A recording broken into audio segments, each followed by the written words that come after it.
Bugün sizinlə vitamin D haqqında bilinməsi vacib olan məqamları incələyəcəyik. Siz valideynlərdən biz həkimlərə ən çox ünvanlanan vitamin D ilə bağlı olan sualları cavablandırmaq istəyirəm. İlk sualımız, nəyə görə vitamin D defisiti hazırda aktual problemə çevrilib? Hazırda dünyada 1 milyarda yaxın insan vitamin D çatışmazlığından əziyyət çəkir və əsasən də Şimali Asiya və yaxın şərq ölkələrində bu D çatışmazlığı daha sıx görülür. Səbəb olaraq isə tünd dəri rənginin olmasıdır və belə proqnozlaşdırılır ki, yaxın illərdə də bu çatışmazlıq artacaq. Ümumiyyətlə, D vitamin əksikliyi uşaqlarda raxit, sümük əzələ sistemində ağrılar kimi özünü təzahür edə bilər. Böyüklərdə isə osteoporoz, kardiovaskulyar problemlər, şəkərli diabet, xərçəng, hətta bugün artan mortalite ilə əlaqəsinin birbaşa olduğu təsdiqlənibdir. Son araşdırmalar vitamin D üzərində tibbi araşdırmaların sayı artmış və nəticə olaraq bu vitaminin nə qədər bədən üçün əhəmiyyətli olduğu araşdırılmışdır. İkinci sual olaraq isə sizdən gələn D vitamininin hansı formaları mövcuddur və uşaqlar üçün hansı daha münasibdir? Vitamin D yağda həll olan üzvü birləşmədir və bu bizim orqanizmimizdə sintez olunan az saylı mikronutriyentlərdən biridir. Ümumiyyətlə vitamin D-nin hal-hazırda istifadəsi olaraq biz ergokalsifirol, yəni vitamin D2 və xolekalsifirol D3 formasını daha çox istifadə edirik. D2 formasını biz daha çox preparatlardan ala bilərik və qidadan ala bilirik. D3 formasını, yəni xolekalsifirol formasını isə biz günəş şüasından dərinin bazal qatında sintez oluna bilir. Ümumiyyətlə D3 formasının sintezi orqanizmdə steroid hormonlarının sintezinə bənzəyir və buna görə də biz bəzən D3 formanı prohormon da adlandırırıq.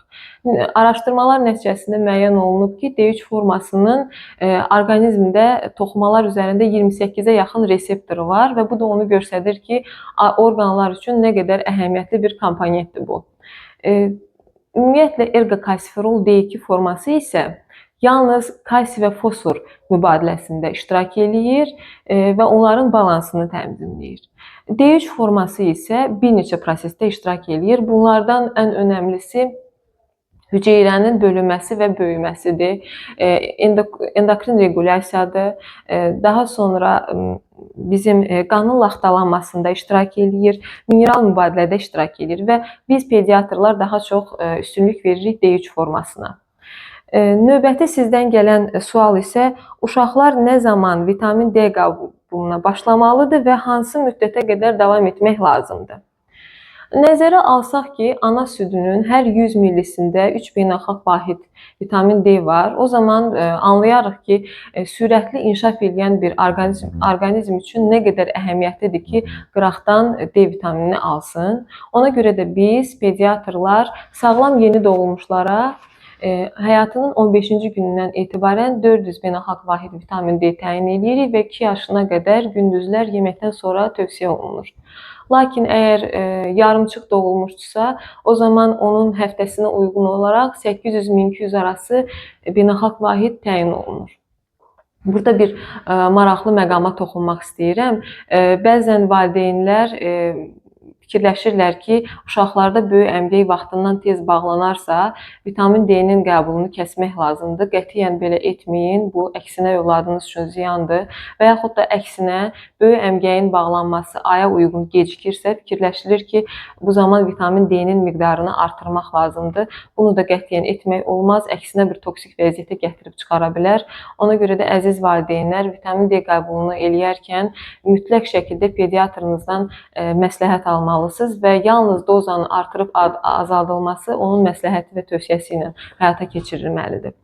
Daha sonra övladınız əgər 2 yaşından yuxarı yaşdadırsa və qapalı məkanda çox vaxt keçirirsə, yediyi qidaların tərkibində vitamin D məhsullu qidalar azdırsa, məsələn balıq, yumurta, kərə yağı, ikra, göbələk bunlar azdırsa, bu zaman yenə də biz xaricdən dəstək olaraq vitamin D qəbul etməliyik. Növbəti bir sualımız, niyə bəzilərimiz peroral vitamin D uzun müddət qəbul etsək də heç bir effekt ala bilmirik? Vitamin D-nin hal-hazırda preparat olaraq damcı şəklində, sprey şəklində, tablet şəklində və ampula şəklində buraxılışı var. Biz pediatrlar daha çox damcı şəklində olan formaya üstünlük veririk. Lakin burada bir şeyi nəzərə almaq lazımdır ki, əgər fərdin mədə-bağırsaq traktında patologiyalar varsa, genetik xəstəlikləri varsa, mukovisdoz varsa, autoimmün xəstəliklər varsa, bu zaman təbii ki, bu preparatın sorulması effektiv nəticə göstərmir. Belə olan hallarda, yəni ağır vitamin D çatışmazlığında və yaxud da mədə-bağırsaq traktında problemlər olarsa, həkim inyeksiya formasına üstünlük verir və bu zaman bu formanı istifadə etmiş oluruq. Və sonuncu sualımız, nə zaman hipervitaminoz D yaranır və əlamətləri hansılardır? Baxın, vitamin D nəzarətsiz artıq verilməsi toksikliyə səbəb ola bilir və bu zaman bir neçə klinik hallar müşahidə olunur. Ona görə də öncədən də dediyim kimi, heç bir zaman pediatrınızın və yaxud da digər həkim olmadan onun dozasını artırıb azaltmayın. Toksik hallarda klinikada biz nə görə bilərik? Uşaqlarda baş dönməsi, aritmiyalar, ataksiyalar, iştahsızlıq, əzələ gücsüzlüyü, böyrək kanalcıqlarında kalsiy daşlarının əmələ gəlməsi bu hallarla özünü nəzərə çarpa bilər. Əgər belə bir hal övladınızda izlənmisinizsə, mütləq şəkildə pediatrınıza müraciət eləyin və uşaqda vitamin D-nin toksik vəziyyətdə olub-olunmaması qanda yoxlanılsın.